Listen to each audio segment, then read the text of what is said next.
Bonjour, chers amis de l'école de la famille Efata. Une fois de plus, soyez les bienvenus. Vous êtes au bon endroit si tu es un couple immigrant africain, car ici, c'est la chaîne des couples immigrants africains. Si tu es un fiancé engagé qui veut vraiment prendre soin de son futur couple et de sa future famille, tu es au bon endroit. Soyez les bienvenus. Prévenir la violence conjugale. Des clés pour un couple immigrant épanoui. Avant de continuer, je vous invite comme d'habitude à mettre les j'aime et à partager la vidéo car nous voulons construire une forte communauté de couples immigrants et au sein desquels nous éveillons la conscience de chacun. Et chacun s'engage à prendre en main sa vie de couple afin qu'il y ait zéro divorce et zéro wa dans les couples. Prévenir la violence conjugale, des clés pour un couple immigrant épanoui. Vous savez, comme moi, la violence conjugale, c'est un problème grave qui peut affecter toutes les communautés, y compris les couples d'immigrants.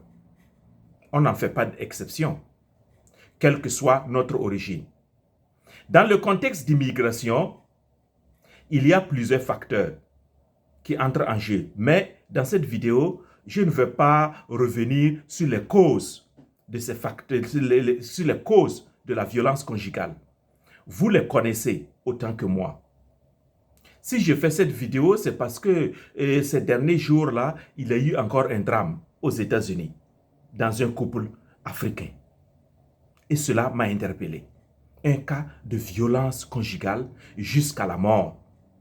Et cela m'a interpellé pour que on se sensibilise sur comment prévenir la violence conjugale. Quelles sont les clés que nous pouvons utiliser ou mettre en pratique pour avoir un couple épanoui. Oui, il est possible de prendre des mesures pour prévenir et gérer la violence dans le couple et ainsi créer un environnement épanouissant.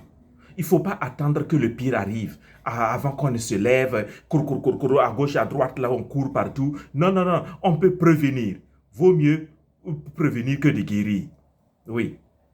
Alors, si tu es nouveau sur cette chaîne, je vous en prie, abonnez-vous et laissez vos commentaires, car j'accorde beaucoup d'importance à vos commentaires. Je prends le temps de les lire personnellement et de vous répondre aussi personnellement. N'hésitez pas à laisser vos commentaires et à liker, à partager la vidéo, car nous voulons créer cette grande communauté de couples immigrants africains. Alors, quelles sont les clés pour prévenir la violence conjugale? Comme je l'ai dit, je suis beaucoup plus orienté vers les solutions, car rien ne sert de passer le temps à discuter ou à discutailler sur les causes. Comment on va faire? Voilà, moi je suis à ce niveau en tant que coach. C'est sur le comment. Le pourquoi, on peut tergiverser, mais le comment est beaucoup plus important. Première voie ou première clé que je propose aux couples immigrants africains, c'est de reconnaître les signes de violence dans le couple. Il ne faut pas tergiverser là-dessus. Il est essentiel de reconnaître la violence sous toutes ses formes. Que ce soit la violence physique, la violence verbale, violence émotionnelle ou violence psychologique, il faut reconnaître les signes. Je sais que parfois dans certains contextes culturels, les comportements violents peuvent être minimisés ou considérés comme normaux. Oui. Vous voyez, c'est ce qui est arrivé à ce couple congolais-là qui vient de se massacrer ici aux États-Unis, où les parents de la femme, qui sont même des pasteurs, ils ont minimisé la violence en disant à leur fille, non, vas-y, ce sont des attaques spirituelles.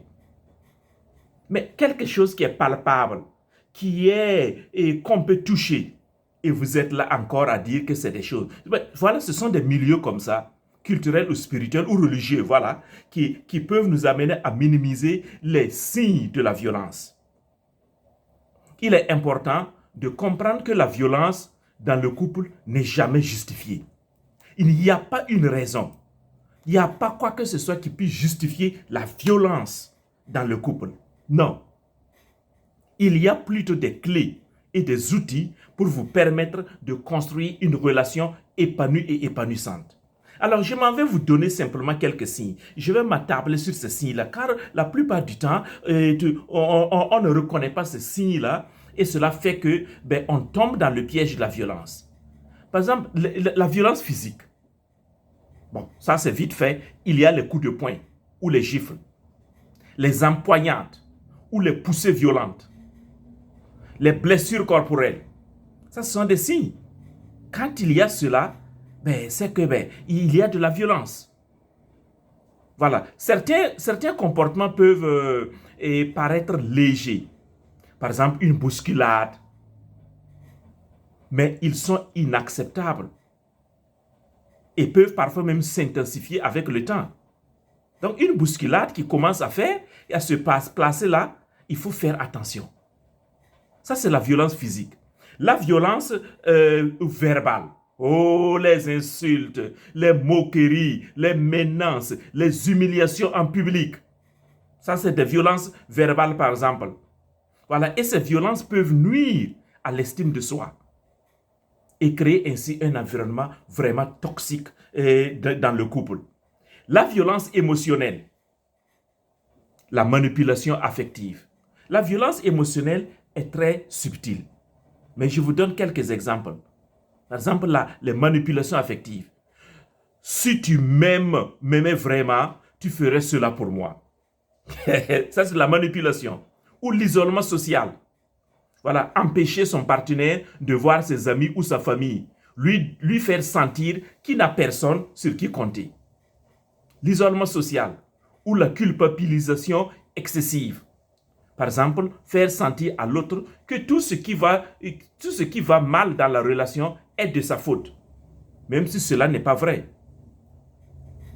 Et des hommes et des femmes tombent dans cette violence émotionnelle-là, ou la violence psychologique, qui est beaucoup plus encore subtile. Des menaces de suicide. Par exemple, utiliser la menace de se faire du mal pour manipuler l'autre et l'obliger à répondre aux attentes ou aux désirs du partenaire. Il y a des gens qui sont champions là-dedans. Ils menacent l'autre de cette manière. Ou culpabilisation pour des actions non justifiées. Par exemple, dire « si tu me quittes, je meurs » ou « tu as détruit ma vie ». On entend ces phrases-là. Oui, tout ça sont des signes de violence. Et il y a également la violence sexuelle. Forcer ou contraindre à des rapports sexuels. Dans le couple, il y a des abus, ou de la manipulation, ou du chantage sexuel. Par exemple, si tu m'aimes, tu devrais le faire. Ou si tu ne fais pas cela, je vais chercher ailleurs. Est-ce que ça, vous n'entendez pas cela dans vos couples-là? Ce sont des signes de violence sexuelle. Et enfin, la violence économique. Contrôler l'argent de l'autre ou manipuler les ressources. Exiger que l'autre demande de l'argent ou des biens et l'humilier si elle n'obéit pas. Vous voyez, tout ça, ça existe dans les couples. Donc, la première clé qui nous permet de prévenir la violence dans le couple, c'est de reconnaître les signes de violence. Ça, c'est la première étape.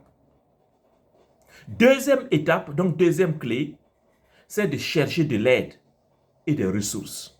Mais attention, n'allez pas vers n'importe qui pour chercher de l'aide. Vous voyez par exemple, ce couple qui s'est détruit là, la femme avait l'habitude de faire recours à ses parents, qui sont des pasteurs. Mais je me demande quel genre de pasteurs même ils sont. Voilà, des gens que je qualifie d'irresponsables. Votre fille vient à vous et il y a des alertes de danger et non, vous négligez. Vous dites non, il faut prier, garde la foi, il faut aller prier seulement. Il faut aller jeûner. Et voilà, le pire est arrivé maintenant. Vous voyez le danger ici. Ça, ce sont les... Il faut chercher de l'aide, mais savoir où aller chercher de l'aide. Il existe dans les différentes communautés, en Europe, aux États-Unis comme au Canada, des ressources pour aider les couples confrontés vraiment à la violence. Voilà. Il y a par exemple des services sociaux, des associations et des psychologues qui peuvent offrir du soutien en cas de violence conjugale. Ça existe. Et parfois même, c'est gratuit. Donc, les couples immigrants africains pensent que ces aides-là ou ces ressources-là coûtent excessivement cher. Il y en a de gratuits un peu partout et même à des prix très abordables. Et même si c'est payant et c'est cher, qu'est-ce que cela vaut par rapport à la souffrance que vous allez subir jusqu'à la mort, ou bien simplement sauvegarder votre foyer?